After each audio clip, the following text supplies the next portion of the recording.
마태복음 1장 16절부터 17절까지 같은 목소리로 읽겠습니다. 시작. 야곱은 마리아의 남편 요셉을 낳았으니 마리아에게서 그리스도라 칭하는 예수가 나시니라.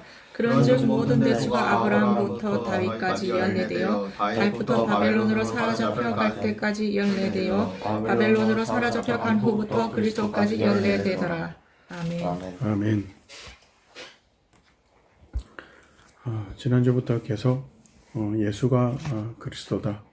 그리고 예수께서 영원한 나라, 광대한 나라, 하나님이 작정하신 그 천국의 주인이다. 바로 하나님께서 약속하신 그 주와 왕이시다. 를 계속해서 살펴보고 있습니다. 오늘은 다윗의 왕가가 패망하고 몰락하고 끝났는데, 그런데 왜 예수님께서 굳이 왕으로 오셔야 했는가? 이미 다윗의 왕가는 끝났고, 그리고 예수님도 어떤 우리가 알고 있는 것처럼 이 땅에 오셔서 왕위를 계승한다든지 회복한다든지 드라마나 영화 이런 거 많잖아요. 몰락한 왕가를 일으켜.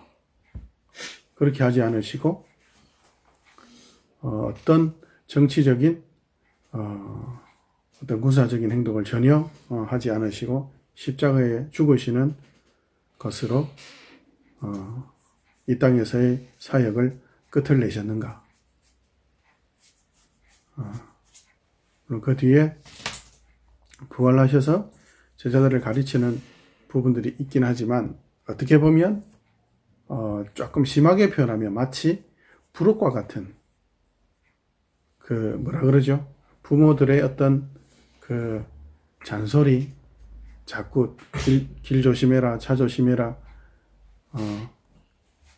가끔씩은 1절만 하세요, 이런 게 있는데, 그럼에도 끊임없이 천국에 대해서, 하나님에 대해서, 하나님의 계획과 뜻에 대해서, 그리고 성도들과 교회의 운명에 대해서 너희들 앞으로 이렇게 된다, 이럴 거다, 너희들 이런 일이 있을 거다, 이렇게 시시콜콜, 어쩌면 잔소리 같은, 그러나 정말 너무 귀중하고 너무 소중한데도 모르기 때문에 그걸 잔소리로 밖에 인식 못하는 자녀들을 위해서 그래도 끊임없이 이야기하는. 그래서 심지어 너무 귀한 건데 잔소리를 하다 보니 가벼워져 버리기까지 한, 그럼에도 불구하고 그래도 또 잔소리 할 수밖에 없는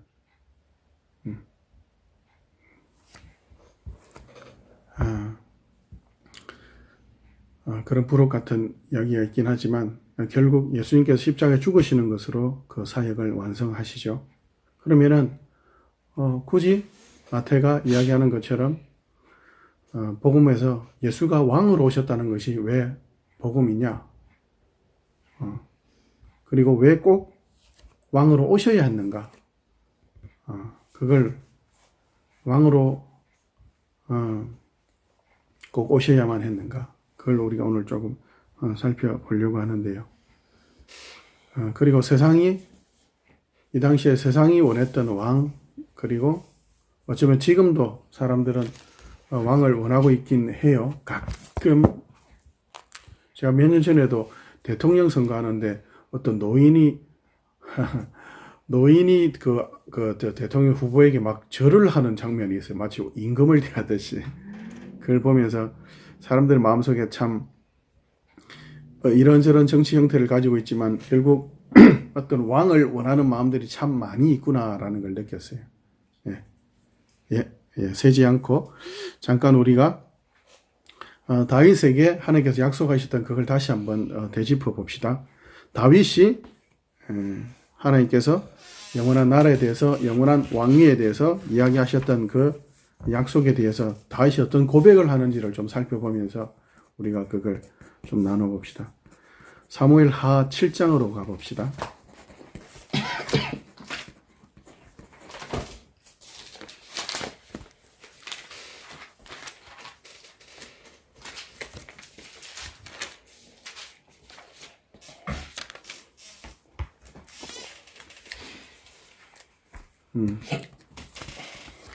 사무엘상 7장 1절부터 17절까지 내용은 다윗이 이제 전쟁도 어느 정도 끝났고 해서 어느 정도 이제 경제적, 군사적, 정치적으로 나라가 안정되었을 때에 이제 한숨 돌리면서 탱자 놀자 이런 마음이 아니라 어떤 귀한 마음이 들었냐면 나는 백향모로 지은 좋은 집에 사는데 하나님은 아직도 천막에 있구나. 그러면서 하나님을 위해서 성전을 지어야 되겠다라는 마음을 가지게 됩니다. 그 소원에 대해서 스승격에 해당되는 선지자 나단에게 의논하니까 참 좋습니다. 그렇게 하세요 하죠. 그때 하나님께서 선지자 나단에게 이야기를 하죠. 내가 이제껏 너희들을 인도해 온 하나님으로서 너희의 아버지로서 내가 성전을 원한 적이 한 번도 없다. 한 번도 없다. 내가 너에게 집을 주고 내가 너에게 가나안 너희가 심지 않은 열매를 먹게 했고 세우지 않은 짓지 않은 집을 내가 너희에게 준 내가 너희의 주인이고 아버지지 너희가 나한테 뭐 해줄 게 뭐가 있냐.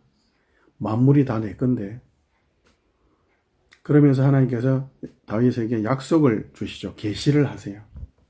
그 약속이라는 것이 다윗이 이렇게 했기 때문에 보답으로 하신 약속이 아니고 하나님께서 창세전부터 계획하셨던 그 약속을 드러내세요. 그 계시를 드러내시는 형태가 약속인 거죠. 그러면서 다윗의 개인의 인생의 어떤 마침에 대해서도 이야기를 하면서 그러나 다윗의 가문을 통해서 하나님께서 하시고자 다윗을 불렀던 그 뜻을 보여주시죠. 네 왕위가 영원할 거다. 네 나라가 영원할 거다. 어떤 경우에도 내가 너희를 버리지는 않을 거다. 그 왕위에서 버리지 않을 거다. 그리고 너는 평안히 살다가 죽을 거다. 이런 어떤 아주 개인적인 그런 이야기까지도 하나님께서 가르쳐 주세요. 그에 대한 하나님의 그 영원한 다윗의 왕권에 대한 영원한 나라의 약속에 대한 하나님의 그 계시에 대해서 다시 반응하는 장면이 나와요. 18절 볼까요? 7장 18절부터 29절까지 다윗의 그 고백에 대해서 우리 같이 읽어봅시다. 18절부터 시작. 다윗 왕이 여호와 앞에 들어가 앉아서 이르되 주 여호와여 나는 누구이요 내 집은 무엇이기에 나를 여기까지 이르게 하셨나이까. 주 여호와여 주께서 이것을 오히려 적게 여기시고 또 종의 집에 있을 먼 장래의 일까지도 말씀하셨나이다. 주 여호와여 이것이 사람의 법이니이다. 주 여호와는 주의 종을 아시오니 다윗이 다시 주께 무슨 말씀을 하오리까. 주의 말씀으로 말미암아 주의 뜻대로 이 모든 일을 가사 주의 종에게 말게 하셨나이다.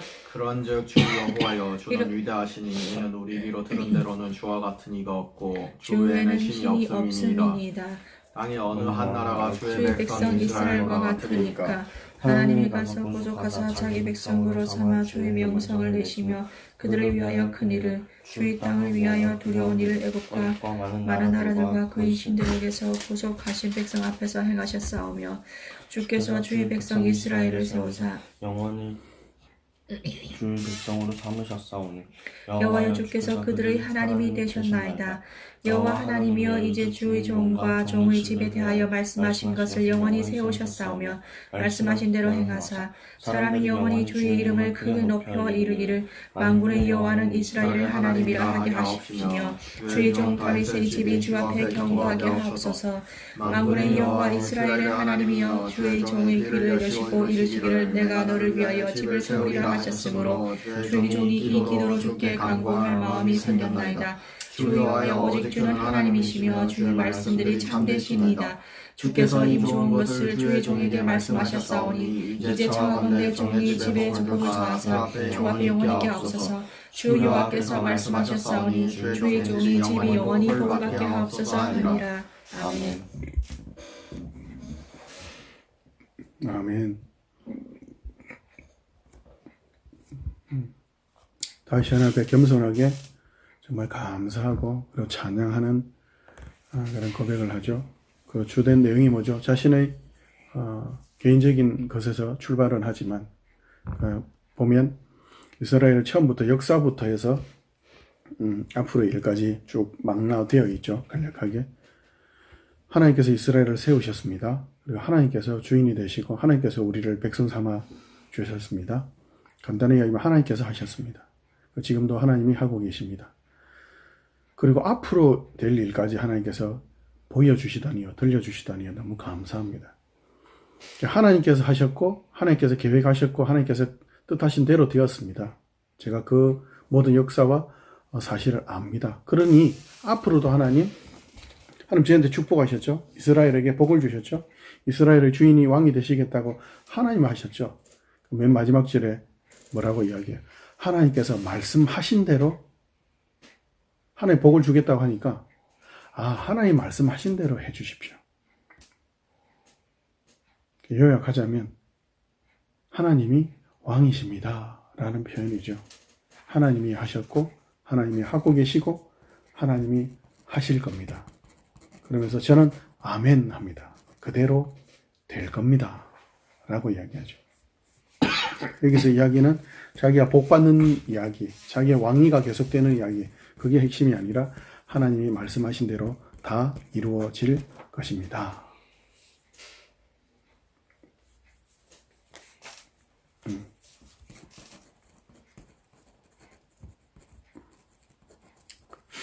다윗이 뭐라고 이야기하죠?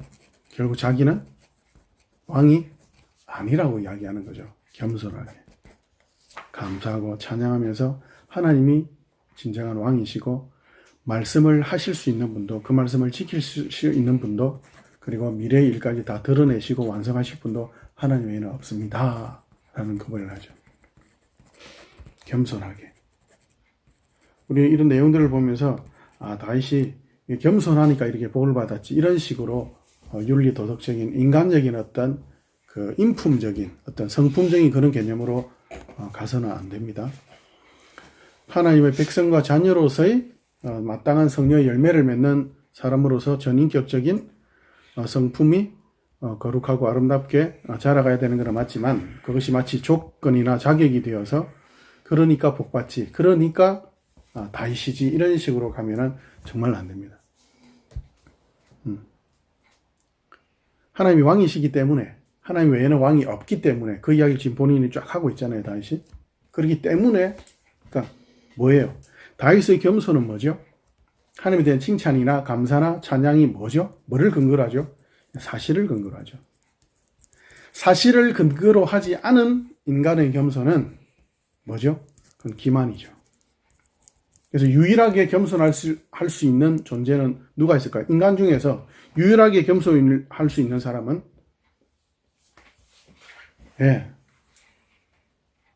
예수 그리스도밖에 없어요. 예수님.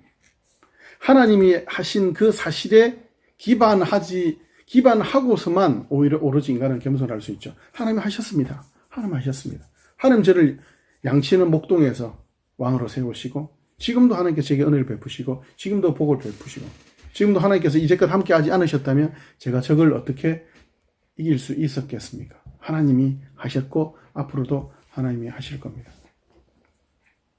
그래서 사실에 근거하지 않은, 하나님의 하나님 되심과 하나님의 그 역사하심에 근거하지 않은 겸손은 그는 기만이죠.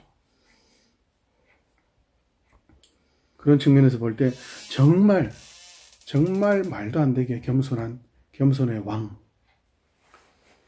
나는 겸손하고 온유하니 내게로 와서 배우라. 그죠? 왕이신 창조주 하나님의 자리까지도 내려놓으시고 이 땅에 내려오신 예수님 외에는 우리가 겸손하다는 표현을 사실은 쓸 수는 없죠. 사실에 근거한 다윗의 이 겸손한 찬양과 감사의 고백, 뭐죠? 하나님만이 왕이십니다. 저는 왕이 아닙니다. 근데 왜 예수님께서는 왕으로 오셔야만 했는가? 이스라엘의 왕 중의 왕이었던 다윗조차도 하나님 외에는 왕이 필요 없습니다. 이렇게 이야기하는데 왜 꼭 왕으로 오셔야 했는가? 우리가 다윗을 이스라엘의 왕 중의 왕이라고 하는데, 그러면 이스라엘의 왕이 세워졌던 그 기원으로 한번 우리가 살펴봅시다. 기원을 살펴보면서 왜 그렇게 꼭 예수님께서 왕으로 오셔야 했는가를 우리가 좀 살펴보면 좋을 것 같아요. 그 앞에 책으로 넘어가 볼까요? 사무엘하 7장을 읽었는데 사무엘상으로 가봅시다. 사무엘상 앞에 성경 사무엘상 12장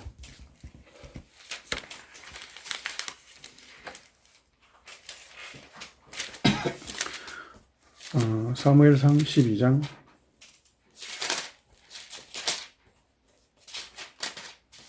우리가 6절부터 18절까지 읽을 텐데요. 앞에 간단한 배경은 이스라엘이 자기들에게는 하나님이 왕이시고 그 왕의 말과 그 왕의 능력을 대변하거나 대신하는 그런 어떤 지도자 역할로 사무엘이 주어져 있는데, 그래서 왕이 필요 없죠. 하나님이 직접 왕이시니까, 친히 다스리시니까. 근데 이스라엘이 요구하기를 우리도 이방들처럼 왕을 주십시오라고 이야기해요. 그에 대해서 하나님께서 화를 내시고 지박지 않고 하나님께서 들어주세요. 그 들어주는 이유는 있죠. 그 들어주는 이야기. 하나님께서 부모들이 자식들이 너무 고집스럽게 그걸 달라고 하면은 마침내는 주죠.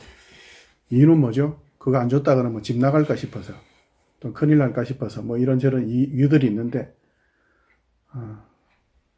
사실은 그에 대한 책임을 부모가 지겠다는 그런 마음도 있고, 그 다음에 이미 그 세월을 지나온 부모로서 아는 거죠. 알기 때문에 주는 거죠.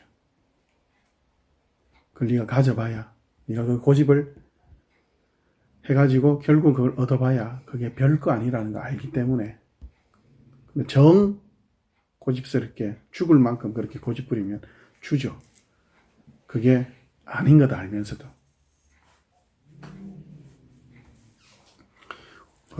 6절부터 한번 같이 읽어보는데, 이스라엘이 이제 왕을 얻어서 전쟁에서 이기게 되고 하나님께서 그들에게 승리를 주시고 난 이후에 사무엘이 이스라엘 전 온 지파들에게 어떻게 보면 책망일 수도 있고, 어떻게 보면 책망을 넘은 사실이면서 앞으로 어떻게 될 것에 대한 이야기인 동시에 경고이면서 또 염려이면서 이런 하나님의 어떤 계시이기도 한 참 복잡한 그런 마음들이 있는 그런 말씀인데요. 6절부터 18절까지 우리 같이 한번 읽어보겠습니다. 시작. 사무엘이 백성에게 이르되 모세와 아론을 세우시며 너희 조상들을 애굽 땅에서 인도하여 내신 이는 여호와이시니 그런즉 가만히 서 있으라. 여호와께서 너희와 너희 조상들에게 행하신 모든 공의로운 일에 대하여 내가 여호와 앞에서 너희와 담론하리라. 야곱이 애굽에 들어간 후 너희 조상들이 여호와께 부르짖으매 여호와께서 모세와 아론을 보내사 그 두 사람으로 너희 조상들을 애굽에서 인도해 내어 이곳에 살게 하셨으나 그들이 그들의 하나님 여호와를 잊은지라. 여호와께서 그들을 하솔 군사령관과 이스라엘 손과 블레셋 사람들의 손과 그들이 저희를 치매 백성이 여호와께 부르짖어 이르되 우리가 여호와를 버리고 바알들과 아스다롯을 섬김으로 범죄하였나이다. 그러하오나 이제 우리를 원수들의 손에서 건져내소서. 그리하시면 우리가 주를 섬기겠나이다 하매 여호와께서 여룻바알과 베단과 입다와 나 사무엘을 보내사 너희를 그 사방 원수의 손에서 건져내사 너희에게 안전하게 살게 하셨거늘 너희가 암몬 자손의 왕 나하스가 너희를 치러 오니 보고 너희의 하나님 여호와께서는 너희의 왕이 되심에도 불구하고 너희가 내게 이르기를 하니라. 우리를 다스릴 왕이 있어야 하겠다 하였도다. 이제 너희가 구한 왕 너희가 택한 왕을 보라. 여호와께서 너희 위에 왕을 세우셨느니라. 너희가 만일 여호와를 경외하여 그를 섬기며 그의 목소리를 듣고 여호와의 명령을 거역하지 아니하며 또 너희와 너희를 다스리는 왕이 너희의 하나님 여호와를 따르면 좋겠지만은 너희가 만일 여호와의 목소리를 듣지 아니하고 여호와의 목소리를 거역하면 여호와의 손이 너희의 조상들을 치신 것 같이 너희를 치실 것이라. 너희는 이제 가만히 서서 여호와께서 너희 목전에서 행하시는 이 큰 일을 보라. 오늘은 밀 베는 때가 아니냐. 내가 여호와께 아뢰리니 여호와께서 우레와 비를 보내사 너희가 왕을 구하니 곧 여호와의 목전에서 범한 죄악이 큼을 너희에게 밝히 알게 하시리라. 이에 사무엘이 여호와께 아뢰매 여호와께서 그날에 우레와 비를 보내시니 모든 백성이 여호와와 사무엘을 크게 두려워하니라. 아멘. 이스라엘 왕을 구했죠. 왕을 구한 이유가 뭐냐면 우리가 이방인들처럼 좀 우리를 대신해서 싸울, 그래서 우리 짐도 맡기고 우리 책임도 맡기고 결국 뭐죠? 우리가 원하는 대로 좀 평안과 자유와 어떤 힘을 권력을 줄 떵떵거리며 살 나라를 세울 그런 왕이 있었으면 좋겠다. 결국 하나님께서 그 고집을 들어주시죠. 그리고 이제 전쟁에서 처음으로 승리한 그 왕이 출전해서 승리한, 근데 그 사울을 우리가 읽지 않았지만 앞에 이스라엘 백성들은 알죠. 쭉 알죠. 사울이 얼마나 소심하고 그리고 자기 가정만 기껏해야 지키던, 우리가 다윗을 뭐 양치는 목동으로 자주 이야기하면서 양치는 데서 와가지고 왕이 되었다 이렇게 이야기하는데 사울도 똑같아요. 사울도 기본적으로 후대가 조금 크고 할 뿐이지 결국 집에서 그냥 자기 소 키우고 그냥 양 키우는 그런 농부에 불과해요. 하나님께서 함께 하심으로 승리를 주셨죠. 그 사무엘은 뭐라고 이야기하죠? 봐라, 이 너희 왕이, 너희가 세운 지금 너희가 그렇게 요구한 이 왕이 있지. 근데 너희가 지금 전쟁에서 이기고 난 뒤에 너희가 뭐 보느냐? 너희가 어떻게 승리했지? 너희가 어떻게 지금 이 승리의 기쁨 속에 지금 있느냐? 하나님이 하셨지 않느냐? 그러면서 역사를 쭉 이야기하죠. 모세와 아론부터 시작해서 이스라엘이 이제 민족으로서 첫 발걸음을, 나라로서 첫 발걸음을 내딛는 그 시간을부터 쭉 이야기하죠. 하나님의 은혜로 모세와 아론을 보내어서 그의 너희를 이끌어내어서 전혀 원하지 않았던 구원임에도 불구하고 하나님께서 은혜로 그 약속을 지키셔서 가나안으로 마침내 들어가게 하셨죠. 그러나 지금 여기 간단하게 언급되어 있는 것처럼 하나님을 잊어버리죠. 잊어버렸다는 표현은 단순하게 그냥 깜빡했다 이 수준이 아니고 좀 부드럽게 표현한 거예요. 사실은 배신하고 반역한 거예요. 하나님을 잊어버렸단 말은 하나님의 말씀을 듣지 않고 하나님 앞에 나아가지도 않는 거죠. 그래서 이스라엘에 하나님께서 허락하신 헌법들 이런 조항들을 제대로 지킨 적이 거의 없어요. 이스라엘의 나라 역사상 그걸 제대로 지킨 일이 거의 없어요. 조금 지킨 적은, 그러니까 좀 많이 지켰느냐, 아니 전혀 안 지켰느냐, 아니면 조금 지켰느냐, 조금 더 지켰느냐, 그거지 정말 많이 지킨 적은 거의 없어요. 그래서 그 역사를 사사기에서 간단하게 이야기하면 지금 사무엘이 이야기하는 것처럼 하나님께서 은혜로 가나안에 들어가게 하셨잖아요. 그러면은 감사하면서 순종하면서 살면 되잖아요. 근데 어떻게 하죠? 여기 있는 것이 하나님을 잊어버리고 지 마음대로 살아가요. 지 마음대로 살아가요. 하나님이 계신데, 왕으로 계신데도 사사기에서 보면 자주 그런 표현이 나와요. 그들에게 왕이 없으므로 자기 생각에 옳은 대로 행하였더라. 아니 하나님 보좌시 계신데 하나님 뭐라고 표현하죠? 아이러니한 표현을 하시죠. 왕이 없으므로 지 마음대로 해가지고 지금 엄청나게 고생하고 전문용어로 개고생하고 사는 거죠. 개고생하다가 어떻게 막 외부에서 이제 침탈해 오고 곡식도 뺏기고 포도도 뺏기고 뭐 다 뺏기니까 그때 이제 어떻게 하죠? 이제 의지할 데가 없잖아요. 다 뺏겼으니까. 뺏겼는데도 또 뺏으러 와. 어떻게 해요? 별의별 짓을 비겁하고 비참하고 곡식을 타작하는 그 기계에다가 포도를 넣고 하고 있어요. 혹시 또 뺏어갈까봐. 엄청 찌질하고 못난 그런 모습을. 이래도 저래도 안 되니까 어쩔 수 없이 하나님을 찾죠. 그러니까 하나님께서 또 은혜로 고쳐주시죠. 또 어떻게 하죠? 잠깐 평화를 누리다가 또 하나님을 잊어버리고 그리고 계속 되돌아가요. 은혜를 베푸셔서 구원하셨는데 불순종하고 매맞고 또 회개하고 또 구원해 주시고 또 잊어버리고 매맞고 회개하고 또 계속 이렇게 반복을 하죠. 그 이후에는 어떻게 해야 되는지 아세요? 이제는 하나님을 찾지도 않아요. 아예 그냥 노예처럼 사는 것을 삼손 때가 되면 그 사사기서에 나오는 마지막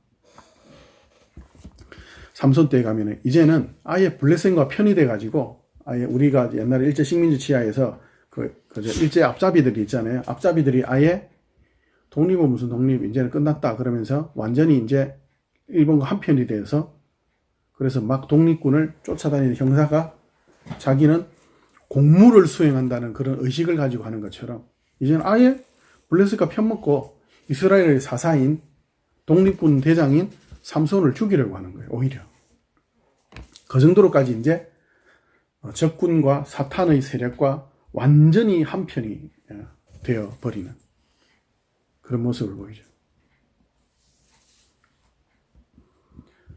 그런 와중에 이제 하나님께서 사무엘을 통해서 이스라엘을 회복하시죠. 그런데도 결국 인간들은 자기들의 왕을 구해서 결국 사울을 달라고. 근데 오늘 우리가 읽은 이 본문에 하나님께서 승리를 주셔서 이겼다는 걸 자기들도 알아요. 그리고 지금 우리가 읽은 18절에 보면 하나님께서 하셨다는 거, 하나님께서 너희들의 지금 고집에 대해서 사실은 하나님께서 너희들을 저주하지는 않지만 너희가 불순종하고 있다는 걸 분명히 보기 위해서 그때는 비가 전혀 안 와요. 요즘 날씨는 희한해가지고 그런데 하여튼 비가 전혀 오지 않는 그 시기에 하나님께서 우레와 비를 내리세요. 하나님께서 내가 하고 있다. 그러면서 뭐라고 경고하시죠? 사울이 왕으로 세워졌고 너희가 지금 나라를 세워서 이렇게 살고 있지만 중요한 건 너희가 내 기준과 질서, 내게 순종하면 이 나라가 계속될 것이고 왕이 있든지 없든지 너희들이 내 말에 따르지 않는다면, 순종하지 않는다면 너희들이 결국은 패망하고 말 것이다 이야기하죠. 이스라엘 백성들이 왜 왕을 원했죠? 아까 이야기한 것처럼 우리도 이방인들처럼 되고 싶다는 거예요. 기준이. 하나님을 잊어버리고 그 표현이 조금 소극적이라면 아주 적극적으로 어떻게 해요? 이제 하나님이 왕이신데 다른 왕을 세우겠다. 그 말은 뭐죠? 창세기 3장에 있는 거와 똑같아요. 하나님 외에는 하나님이 없죠. 근데 자기가 하나님이 되겠다는 건 창조주 하나님을 죽이겠다는 살인, 반역, 대역죄를 지금 버젓이 드러내고 있는 거죠. 근데 하나님께서 허락하시죠. 왜요? 왜요? 그걸 통해서라도 제발 하나님이 정말 왕이시구나, 하나님 외에는 왕이 없구나 라는 걸 깨닫게 하시는 거예요. 뭐를 통해서 그걸 깨닫게 하신다고요? 인간 왕을 세워주심을 통해서. 인간 왕을 세운다는 건 뭐죠? 인간은 세상이 왕을 세우는 목표가 뭐예요? 지금 대통령 이런저런 말들이 많고 하여튼 많은데 사람들이 왜 자기가 원하는 대통령을 세우려고 하죠? 말 그대로 자기가 원하는 경제적인, 정치적인, 군사적인 그런 욕구를 만족시켜달라.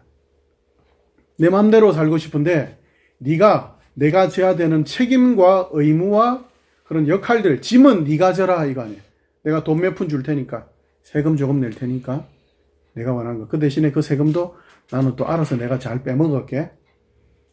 등등. 결국 뭐예요? 내 마음대로 살겠다는 거예요. 내 마음대로 살기 위해서 내 왕이 필요한 거죠. 결국 뭐예요?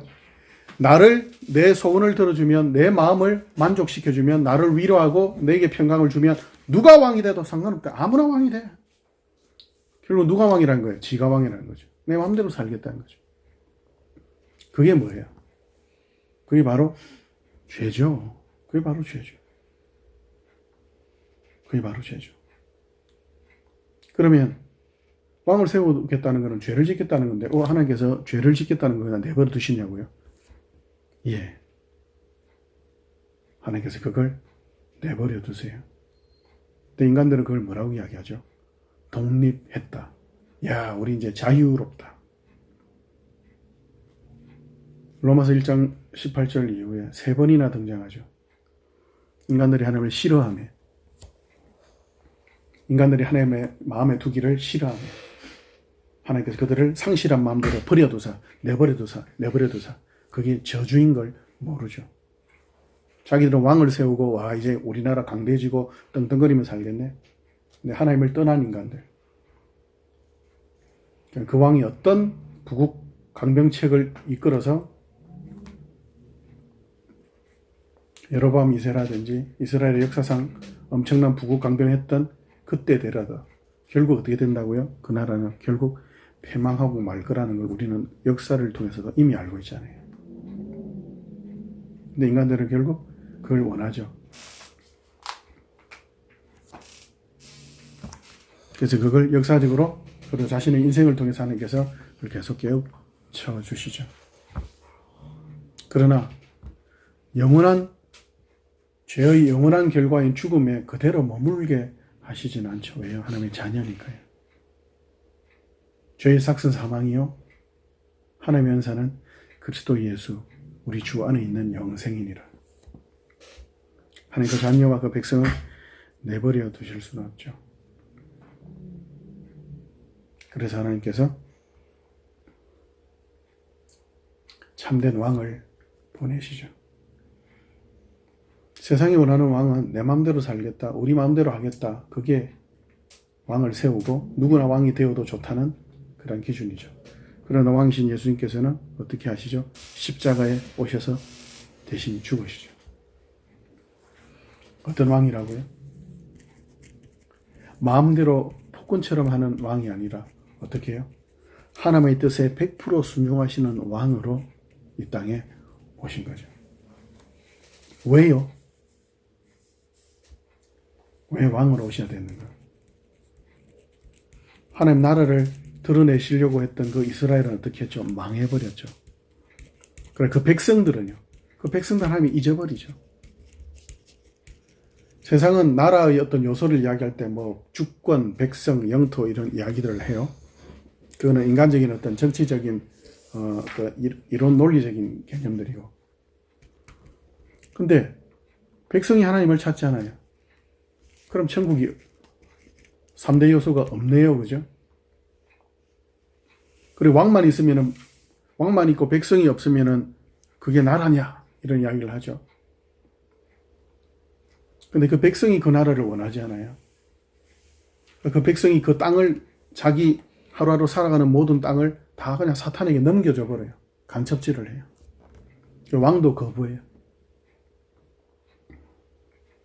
그 나라 완전히 망하죠. 그 땅에 예수님께서 왕으로 오셨어요. 왜 왕으로 오셔야만 했죠? 인간이 세운 왕들은 다 망할 수밖에 없으니까요. 모든 인간들이 떠받든다 하더라도 그 왕은 어떻게 되죠? 죽죠. 죄의 삭은 사망이라. 인간 왕 중에 죽지 않은 왕이 있나요? 아무도 없죠. 결국 인간이 세우는 왕은 죽죠. 예수님께서 왕으로 오셔야만 했던 이유. 영원한 왕. 영원한 왕. 인간에게 참된 왕으로서 그 나라를 회복하고 그 백성들을 회복시키시고 하나님의 계획을 온전히 이루시고자 하는 그 이유. 그 이유로 왕이심에도 불구하고 왕좌에 오르신 것이 아니라 십자가에 오르는 그 대관식으로 왕의 자리를 그렇게 차지하시려고 자신의 모든 것을 다 쏟아서 그 보혈을 흘려서 그렇게 우리를 회복시키시죠. 왜요? 우리가 원하지 않는 그러나 하나님 외에는 왕이 없고 천국 외에는 길이 없으니까. 그래서 끊임없이 어떻게 해요? 하나님께서 우리를 부르시고 결국 인간 왕으로 오셔야만 했던 거죠.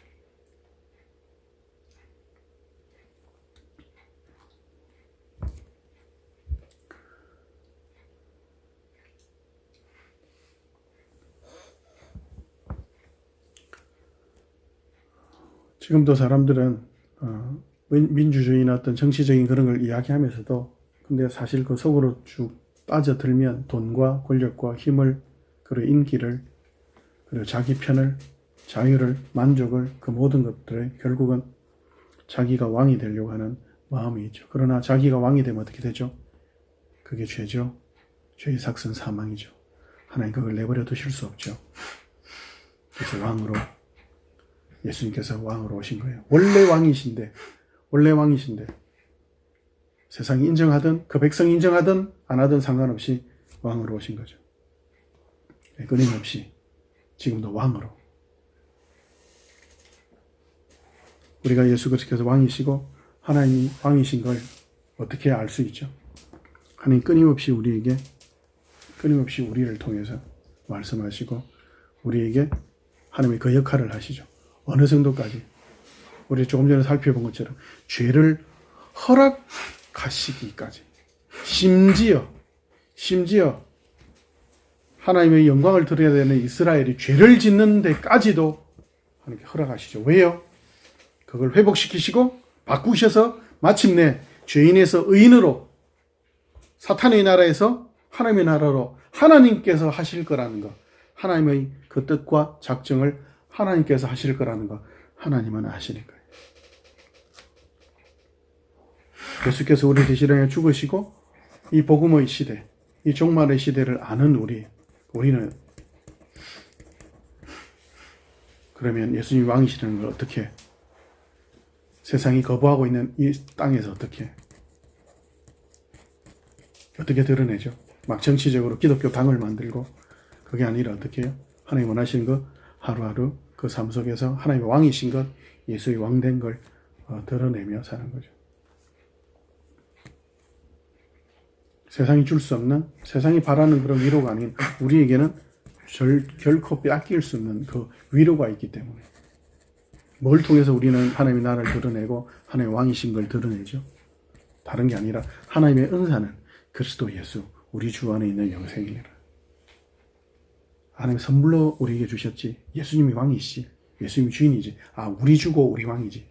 그게 복이지. 그게 왜 복이죠? 그게 왜 위로죠? 마태복음으로 가볼까요? 마태복음 6장. 마태복음 6장을 통해서 확인해 봅시다. 마태복음 6장 30절. 마태복음 6장 30절부터 34절까지 같이 읽습니다. 같이 읽읍시다. 시작. 오늘 있다가 내일 아궁이에 던져지는 들풀도 하나님이 이렇게 입히시거든. 하물며 너희일까 보냐 믿음이 작은 자들아. 그러므로 염려하여 이르기를 무엇을 먹을까 무엇을 마실까 무엇을 입을까 하지 말라. 이는 다 이방인들이 구하는 것이라. 너희 하늘 아버지께서 이 모든 것이 너희에게 있어야 할 줄을 아시느니라. 그런즉 너희는 먼저 그의 나라와 그의 의를 구하라. 그리하면 이 모든 것을 너희에게 더하시리라. 그러므로 내일 일을 위하여 염려하지 말라. 내일 일은 내일이 염려할 것이요 한날의 괴로움은 그날로 족하니라. 아멘. 아궁이에 들어가는 오늘 있다가 그냥 시들어 죽어버리는 들풀도 하나님께서 책임지시죠. 근데 하물며 너희일까 보냐. 하물며 내 자녀인 너희일까 보냐. 걱정하지 말아라. 그리고 어떻게 살라고요? 먼저 그 나라와 의를 구해라. 자격을 이야기하는 게 아니에요. 조건을 이야기하는 게 아니에요. 먼저 나라와 의를 구하면 내가 그 대가로 뭘 줄게가 아니에요. 지금 뭐 경제적인 것이나 어떤 정치적인 어떤 정책에 있어서 지금 이야기되는 거 있죠. 뭐 기본 소득 이런 거 있잖아요. 그죠? 나중에 로봇이라든지 점점 이제 일자리가 인간의 힘을, 인간의 지혜를 대신할 것이 많이 나타나면 기본적으로 어떻게 일을 해야 먹고 산다는 그런 개념이 있었는데 이제는 일자리가 사라져버리는 기본소득이라는 게 나오잖아요. 그죠? 하나님께서 아버지신데, 그죠? 들풀도 입히시고 새들도 먹이시는데 아버지께서 너희를 내버려 두시겠느냐? 아무 걱정하지 마라. 너희가 해야 될 거는 먼저 그 나라와 의를 구하는 거다. 나라와 의가 뭐예요? 하나님의 나라를 구한다. 뭐 목숨 바쳐서 그게 아니라 하나님의 나라, 뭐죠? 하나님의 통치죠. 하나님의 다스리심을 드러내는 거죠. 하나님의 다스리심을 드러내는 게 뭐예요? 순종이죠. 순종. 너 왜 그렇게 말하냐? 너 왜 그렇게 행동하냐? 너 왜 그렇게 생각하냐? 하나님이 이걸 기뻐하셔. 하나님이 다스리시네? 그게 하나님의 나라를 구하는 거예요. 하나님 나라를 드러내는 거죠. 하나님의 살아계심을, 하나님의 주되심과 왕되심을 드러내는 것. 그리고 하나님의 의를 구한다. 의롭게 살아라, 윤리도덕적으로 그 개념이 아니라 여기서 이야기하는 righteousness, 의라는 거는 오직 예수 그리스도로 말미암는 그 보혈의 은혜로 말미암아서 주어진 하나님과의 회복된 관계를 이야기하는 거예요. 그러니까 예수 믿는 사람으로서 당연히 살아야 되는 말과 당연히 삶을 통해 드러내야 되는 말과 생각과 행동을 이야기하는 거예요. 사람이니까 두 발로 걷잖아요. 당연한 것처럼. 예수 믿는 사람이니까 하나님께 순종하고 예수 믿는 사람이니까 하나님의 의를 따라 살아가는 거죠. 당연하죠. 당연한 거죠. 그 외에 걱정들 할 필요가 없죠. 34절에 뭐라고? 내일 일은 내일이가 걱정해. 네 걱정 아니잖아. 니는 네 일을 해. 왜 하나님 나라와 의를 구하지 않냐? 네 할 일은 그거야. 하나님께 순종하고 하나님의 의를 따라 살아. 하나님 나라와 의를 따라 살아가는 건 거창한 거 아니에요. 너무 이상 쓸데없는 생각, 거창한 건 절대 아니에요. 갈라디아서로 가볼까요? 갈라디아서 5장으로 가봅시다.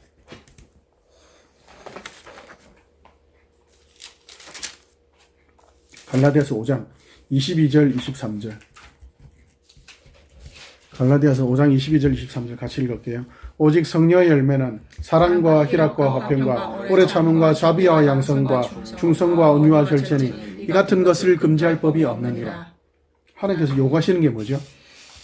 돈 많이 벌어라, 교회 크게 지어라, 유명해져라, 좋은 대학 가라, 좋은 직장 가라가 아니라 뭐예요? 전인격적으로 하나님의 자녀답게 살아가라.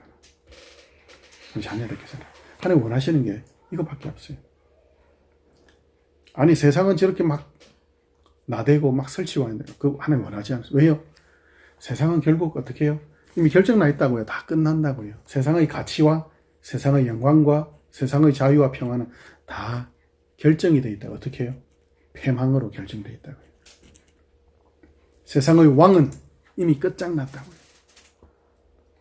그러나 세상은 어떻게 하죠? 지랄 발광을 어떻게 하죠? 마지막 힘을 다해서 하고 있을 뿐인 거예요. 폐잔병들이 지금 전쟁은 이미 끝났어요. 그리고 존재론적으로 우리도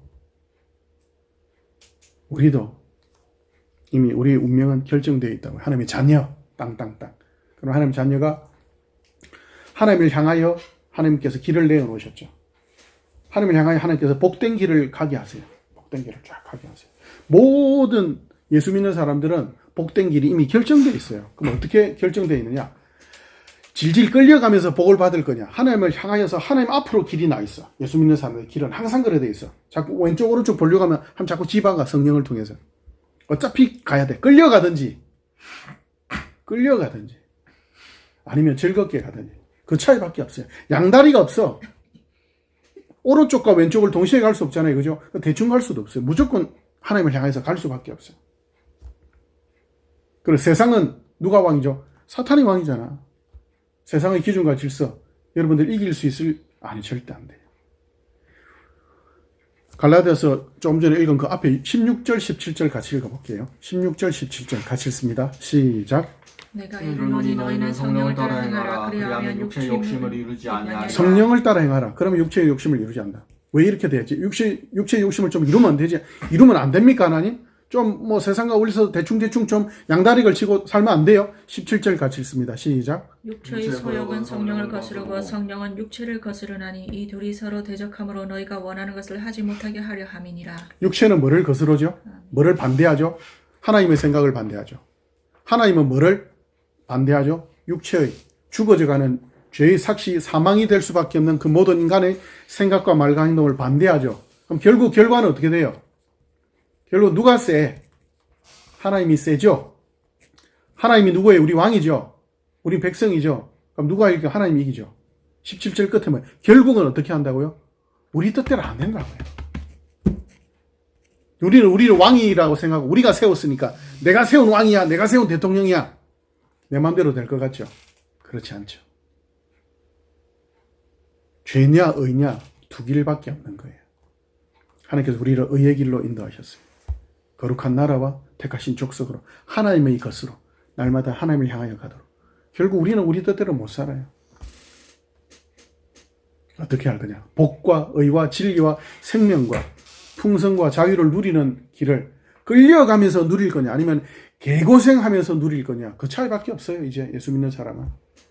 예수 믿는 사람 운명 결정되어 있다고. 복된 길이에요. 개고생하는 복을 누릴 거냐? 그것도 복입니까? 복이지. 예수 믿는 것 자체가 복인데, 하나님의 자녀가 되었다는 것 자체가 복의 100%인데, 그 100%에다가 즐겁게 순종하면서 누리는 100%를 더할 것이냐? 아니면 개고생하는 복을 누리면서 개고생하는 하나님의 자녀의 복을 누릴 거냐? 그 정도는 우리가 선택할 수 있어요. 근데 하나님이 사역자로서 제가 권고하기는 제발 저를 포함해서 하나님을 향하여 하나님 앞으로 가게 하신 그 의와 진리와 영생의 생명의 길 즐겁게 순종으로 갑시다. 그게 복인 걸 더 살수록, 더 많은 죄를 지을수록, 안타깝지만 더 많은 죄를 지으면 지을수록 그 하나님의 사랑과 은혜가 얼마나 큰지를 참 알게 되어서 미안하고 죄스럽고 쪽팔리고 부끄럽고 하나님 앞에 눈물밖에는 흘릴 게 없죠. 그래서 남은 시간, 이미 지내온 여러분들 그래도 살아온 인생이 있죠. 어떤 사람은 20년밖에 안 되고, 그러나 20년 동안 지어온 죄 그거 바라보지 마시고 앞으로 하나님을 통해서 허락된 이 의와 생명과 진리의 길, 우리에게는 왕이 있다. 우리에게는 아버지가 있다. 아, 내 모든 문제를 해결하셨지. 내 꼬라지가 어떻든 도저히 못 봐줄 내 꼬라짐에도 불구하고 그래도 나를 자녀와 백성 삼기 위해서 왕이신 예수께서 오셨다면 좋다. 그러면 하나님의 자녀로 백성으로 살아가자. 그게 또 영광이고 승리의 길이고, 어차피 내 마음대로 못 살 건데 그러면 즐겁게 순종의 길, 거룩한 영광의 길을 따라가자. 우리 그렇게 같이 이 순종과 영광의 이 복된 길을, 도망갈 수도 없어요. 우주로 도망간다고요? 우주선 만들어. 우주에도 근데 끝이 있어요. 인간들은 못 찾지만 결국은 하나님의 선하기에 있어요. 오직 하나님의 기준을 따라서 그렇게 왕이신 예수 앞에, 우리 하나님 앞에 그렇게 하루하루 우리 각자 주어진 그 시간 속에 핑계대지 말고 원망하지 말고 열심히 허비하지 말고 살아갑시다. 우리 같이 서로 위로하고 격려하면서 우리 같이 그렇게 정죄하지 말고, 너 왜 그래 그렇게 하지 말고 우리 같이 또 힘내서 살아가자. 같이 그렇게 이 한 주를 충성으로 승리합시다. 기도합시다. 하나님, 우리 왕이신 예수님을 왕으로 보내주셔서 감사합니다. 우리 같으면 우리 왕이 되기 싫을 텐데 하나님, 그리고 우리 자신을 왕으로 세우시면 포기할 텐데 하나님 끝까지 우리의 왕으로, 영원히 왕으로 역사해 주시니 감사합니다. 하나님, 이 거부할 수 없는, 바꿀 수 없는 운명과 같은 우리의 성도라는 하나님의 자녀와 백성이라는 신분, 순종으로 영광으로 누리며 승리하며 이 한 주도 계속 자라가게 하옵소서. 감사합니다. 살아계신 우리 주 예수님 이름으로 기도합니다. 아멘.